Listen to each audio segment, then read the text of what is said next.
Olá pessoal, aqui é o Marcos, eu sou advogado da AIJ Advogados, da área de Direito Civil, e estou aqui para divulgar uma série de publicações que nós estaremos fazendo sobre a questão de inventário. Nosso objetivo é divulgar gratuitamente um conteúdo informativo sobre inventário para que você possa entender quais são os procedimentos e o que fazer diante de uma situação dessa de inventário. Continue acompanhando as nossas publicações. Forte abraço!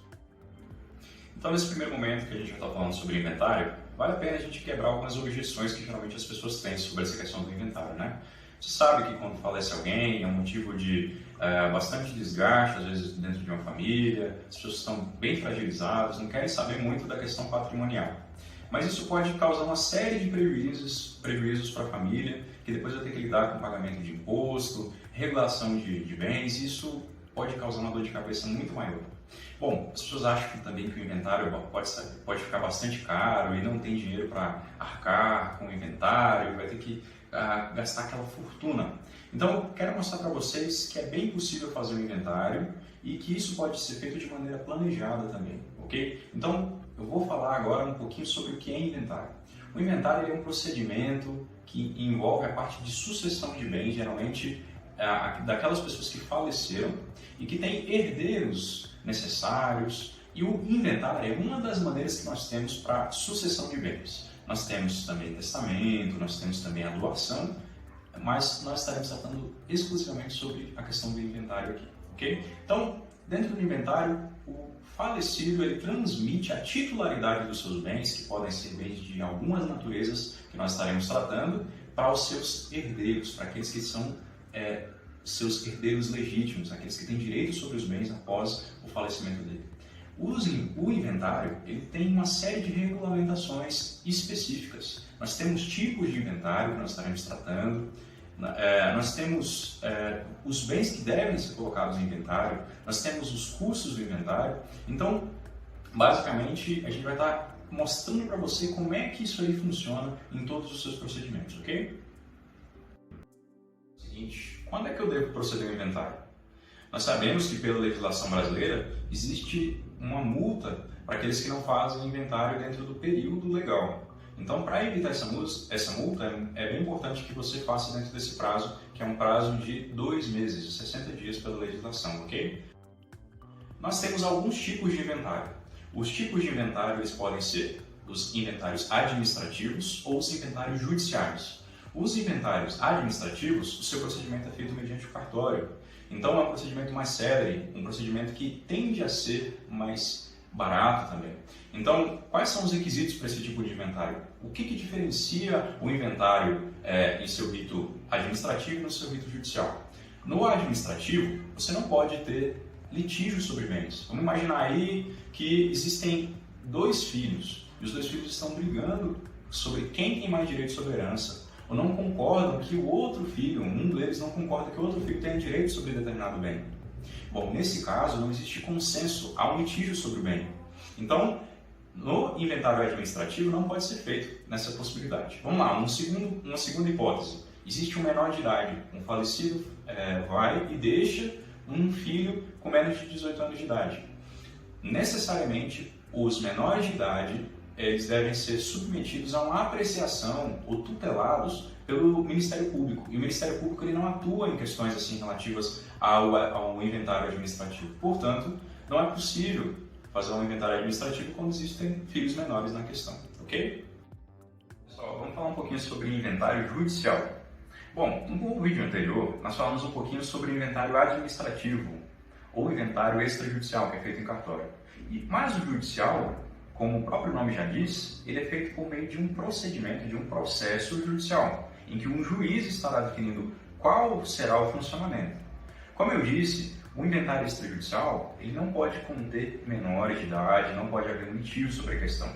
O inventário judicial já permite essas situações, né? São situações em que elas não são tão simples. Então existe a intervenção do Ministério Público para tutelar o direito do menor, dentro de determinado caso, hipótese, ou existe também uma definição judicial quanto o direito daquele herdeiro de receber bens. Portanto, mesmo que exista litígio sobre determinada coisa, o juiz devidamente instituído estará ali determinando as situações ali e quanto cada herdeiro estará recebendo conforme o plano de partilha que é apresentado, ok?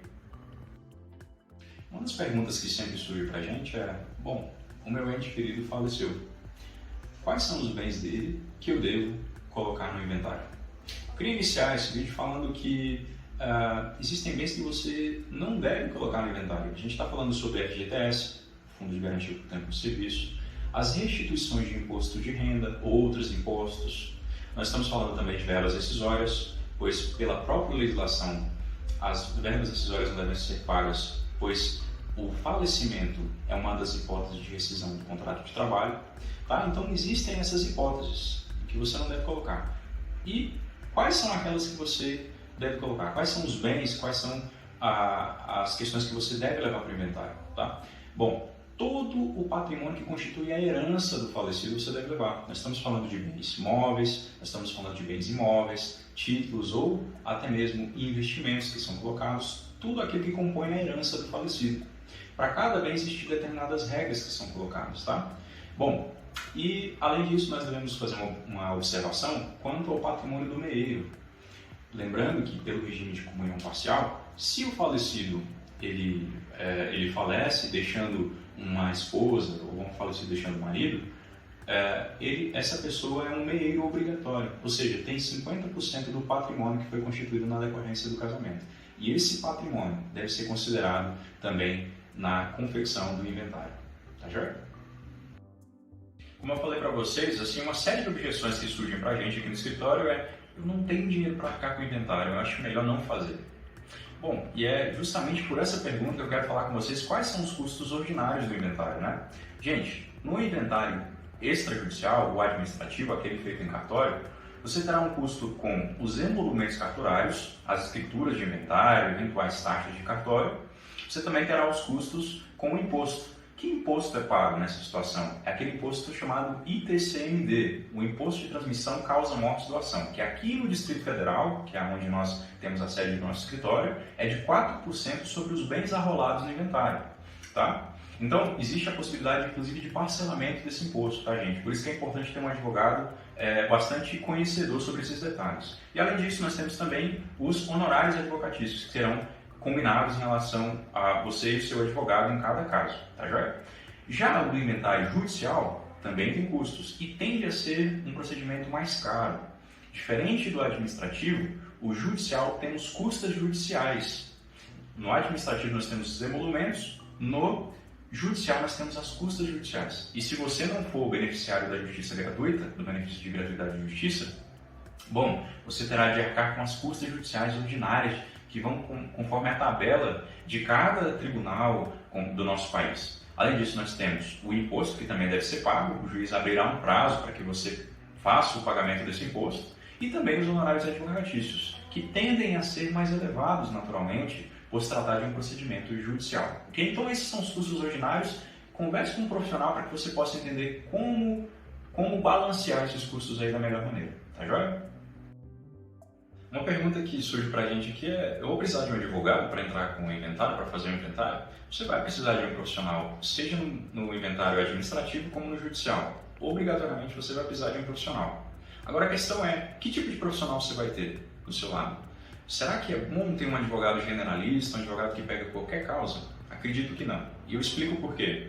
Existe uma série de procedimentos específicos envolvendo cada um dos tipos de inventário, que um advogado generalista ele pode até saber se eles gastaram algumas horas estudando, mas que um advogado especialista no assunto ele pode te ajudar muito mais fácil, te dar as respostas muito mais facilmente, ok? Bom, além disso existe uma série de certidões que os advogados precisam conseguir para que prove as condições relativas àquele falecido. Então vale a pena você procurar um especialista nessa área, na área de inventário, que entenda sobre direito de família e possa te instruir adequadamente em cada uma das situações. Nós queremos te agradecer por ter assistido até aqui as nossas publicações sobre a questão do inventário e nós esperamos que esse conteúdo seja útil para você, a fim de que você possa resolver, entender um pouco mais sobre as questões do inventário. Continue acompanhando as publicações que nós estamos fazendo, curta, compartilhe aí, a fim de que esse conteúdo possa chegar a outras pessoas também. Forte abraço!